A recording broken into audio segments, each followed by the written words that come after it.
যে ওখানটায় মজিবুর নামে আমাদের একজন এক্স মেম্বার ছিল, পুরাতন মেম্বার।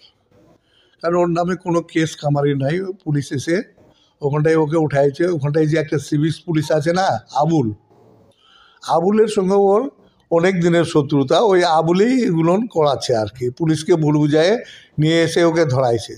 चोपड़ा के सुजाली पंचायत चूटियाखोर गांव में टीएमसी नेता मजबूर रहमान की गिरफ्तारी एक साजिश है। गांव के पुराना दुश्मन अब्दुल नाम के एक सिविक वॉलंटियर ने साजिश करके मजबूर को फंसाया है। चोपड़ा विधायक हमीदुल रहमान का बयान। दूसरी तरफ सुजाली पंचायत प्रधान अब्दुल सत्तार का बयान विधायक एमएलए साहब के बिल्कुल ऑपोजिट है। इन दोनों का बयान सुनकर साफ पता चल रहा है कि टीएमसी के बीच में ही गुटपंथी हो चुके हैं। एक तरफ विधायक कह रहे हैं कि मजबूर रहमान बेकसूर हैं, उनके खिलाफ कोई केस भी दर्ज नहीं है, उन्हें साजिशाना तौर पर फंसाया जा रहा है। दूसरी तरफ अंचल प्रधान का बयान है कि मजबूर रहमान एक अपराधी है और एक पुलिस को मारकर अपने सहयोगियों के बल पर भाग गया है। अंत में दोनों ही हकीकत क्या है इन्वेस्टिगेशन के ऊपर छोड़ दिया। कौन सही है और कौन गलत, यह तो आगे जाकर पता चल ही जाएगा। अभी तक के लिए इतना ही। अगर आप फेसबुक से देख रहे हैं तो फॉलो, लाइक एंड शेयर करें, और अगर यूट्यूब से देख रहे हैं तो सब्सक्राइब, लाइक एंड शेयर जरूर करें। যে ওখানটায় মজিবুর নামে আমাদের একজন এক্স মেম্বার ছিল, পুরাতন মেম্বার। কারণ ওর নামে কোনো কেস কামারি নাই। পুলিশ এসে ওখানটায় ওকে উঠাইছে। ওখানটায় যে একটা সিভিক পুলিশ আছে না, আবুলের সঙ্গে ওর অনেক দিনের শত্রুতা। ওই আবুলেই এগুলো করাচ্ছে আর কি, পুলিশকে ভুল বুঝায় নিয়ে এসে ওকে ধরাইছে। তখন গ্রামের মহিলারা বা কয়েকজন ছিল, ওরা পুলিশের গাড়ি সামনে যায়, বলে যে যদি ওয়ারেন্ট থাকে তো নিয়ে যান, ওয়ারেন্ট না থাকলে কোনো কেস নাই, কেন নিয়ে যাবেন। এই নিয়ে কথাবার্তা পুলিশের সঙ্গে হয়। তারপরে পুলিশ ওকে ছেড়ে দেয়। পুলিশ ছেড়ে দেওয়ার পরে ওই যে মজিবুর ছিল, এই খুব উচ্চবাচ্য বলছিল, ওই মজিবুলের সঙ্গে ওখানকার গ্রামের মেয়েদের ছেলেদের আবুলের সঙ্গে ধস্তাধস্তি হয়েছে।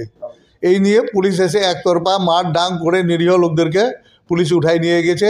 ওর নামে কোনো কেসও ছিল না। বলছে আগ্নেয় অস্ত্রের ব্যবসা করে। আগ্নেয় অস্ত্রের ব্যবসা করে তো কেউ তো কমপ্লেন করেনি। কে বা কারা বলেছে? ওই যে সিভিক পুলিশটা আছে আবুল, ওরই কীর্তি এইগুলোর পুলিশকে বুঝাই সুঝাই নিয়ে এইভাবে ওকে অশান্তি করাচ্ছিল। এই নিয়ে গ্রামবাসীরা আটকাইছিল, ওখানটায় ছেড়েও দিয়েছিল। ছেড়ে দেওয়ার পরে ব্যাপার পিসফুলি ছিল। মাঝখানটায় পুলিশ এসে কয়েক গাড়ির লোকজন পুলিশ আনে, এক ধারকা মারপিট দিয়ে। আর যে সাত্তারা আছে সুজালির, এ বলছে যে আব্দুলের ভাই তাইলা এরা বাড়ি যাচ্ছিল, গুলি চালাচ্ছে, গ্রামে ঢুকতে দেয়নি। আব্দুলের ভাইরা তো বাইরে আছে, ওরা তো কোনোদিন গ্রামের দিকে যায়নি। সম্পূর্ণ মিথ্যাভাবে কেসটাকে সাজানোর চেষ্টা করছে। আমরাও বলেছি যে যদি বেআইনি করে থাকে, পুলিশের করে হাত দিয়েছে তো আইনি ব্যবস্থা নেবে। তারপরে এই ধরনের এই দেখতে যে ফাঁকা খোল পালো ওই সাত্তারে জোগাড় করে দিল, বন্দুক সাত্তারে জোগাড় করে দিল, তীর ধন্দুক সাত্তারে জোগাড় করে দিল। যখন পুলিশগুলো ছিল, কোনো মেয়ে ছেলের হাতে একটা লাঠি সোটা কিছু ছিল না। আর 10টা মেয়ে ছেলে ছিল, বলেছে পুলিশ ছেড়েও দিয়েছে। তারপরে এগুলোর ঘটনা ওই সিভিক পুলিশটা আবুল, সম্পূর্ণ ঘটনা এই আবুল ঘটাইছে। এখন ওখানে পরিবেশ থমথমে পুলিশ ছিল, পুলিশ এখন চলে গেল। মোটামুটি যে 10-12টা লোককে নিয়ে গেছে, সব নিরীহ লোক, এরা কেউ মারডাঙ্গে ওখানটায় যায়নি। অন্যান্য গ্রামের লোকজনদেরকে নিয়ে গেছে, ওরা দেখতে গিয়েছিল। এই ঘটনা শোনাতে এই ধরনের করে পুলিশ একটা ওদেরকেও অ্যারেস্ট করেছে। যাই হোক, আমি আইসি সাহেবকেও কথা বলেছি যে নিরপেক্ষভাবে তদন্ত করে দেখেন, যেটা হয় সেটাই করবেন, অযথা গরিব লোকদেরকে হ্যারাসমেন্ট করাবেন না। ও তো গোষ্ঠী কোন্দলের মাস্টার হয়ে আছে। কারণ এখানটায় ঘটনাটা চুটিয়াখোর অঞ্চলে, ওর কোনো প্রয়োজন পড়ে না। ও বন্দুকের খোল ছাপে দিল। কে গুলি চালাইছে? আব্দুলের ভাইরা গুলি চালাইছে। আব্দুলের ভাইরা তো বাড়িতেই যেতে পারে না, বাড়ি যায়নি।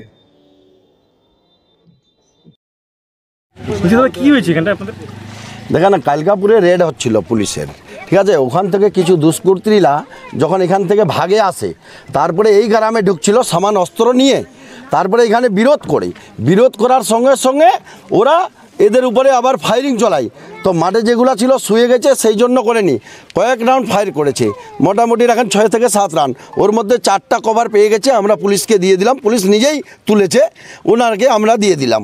কে কারা ফাইন করেছে এটা? ওই না এই আব্দুলের লোকগুলা যেগুলো ওখান থেকে ভাগে যাচ্ছিল, যে একজন মেম্বার মজিবুলের বাড়িতে রেড হয়, পুরাতন মেম্বার, এস মেম্বার যেটাকে বলে, ওখান থেকে ওরা যখন পুলিশ ঢুকে তারপরে ওরা ভাগে আসে এইদিকে যখন বাজে এই গ্রামে, যেহেতু ওনার কাছে অস্ত্র আছে সামান। মুজিবুর রহমান ছিল যখন এই গুলি চালা এখানে? না মজিবুল ছিল না, ওর সংসাথী যেগুলা ছিল, যেগুলো আব্দুলের বাহিনী সেইগুলাই ছিল। যেরকম একটা আমিরুল ছিল, আর কে রামপুরের একজন ছিল, এরকম 3 থেকে 4 জন এরা এদিক থেকে যখন সামান্য অস্ত্র নিয়ে আসে তো এরা বিরোধ করে যে আমার গ্রামে ঢুকতে দেবো না, তোমরা বাইরে যাও, কোন দিকে যাবেন, কারণ এখানে আসলে আবার পুলিশ আমার বাড়িতে তোড়ফোড় করবে বা পুলিশ ঢুকবে, সেই জন্য ও গ্রামে ঢুকতে দেয়নি, সেই জন্য ওদের উপরে ফায়ারিং করে। দাদা বলছি, বিধায়ক সাহেব বলছে ওরা নির্দোষ, পুলিশ ফাঁসাচ্ছে ওদের। সেটা আইনের ব্যাপার, কে নির্দোষ না নির্দোষ নাই। আমি যদি নির্দোষ নাই, আমার বাড়িতে কোনো পুলিশ ঢুকতে পারে না, আমি এটুকুই জানি। আমার উপরে যদি কোনো এলিগেন্স না থাকে, আমার বাড়িতে কি করে পুলিশ ঢুকবে? ওর বাড়িতে এর আগে কয়েকবার পুলিশ রেড মারিয়েছিল। তো বিধায়ক সাহেব বলছে যে ওর কোনো কসুর নাই, কোনো দোষই নাই, তা কীভাবে ঢুকছে? তো ওটা তো বিধায়ক সাহেবই বলবে না। বিধায়ক সাহেব যেহেতু একটা ক্রিমিনালকে আশ্রয় দিবে, ওর পক্ষ হয়ে কথা বলবে, সাধারণ জনগণের কথা ওরা না শুনে একজন ক্রিমিনালের ওকে শরণ দিচ্ছে, এটা বড় দুঃখের বিষয় আর কি। পুলিশের প্রশাসনের কাজ যেন প্রশাসনের কাজ করে, আমি এটুকুই জানি। আপনার নাম? আমার নাম আব্দুল সত্তার, আমি সুজালি অঞ্চল সভাপতি।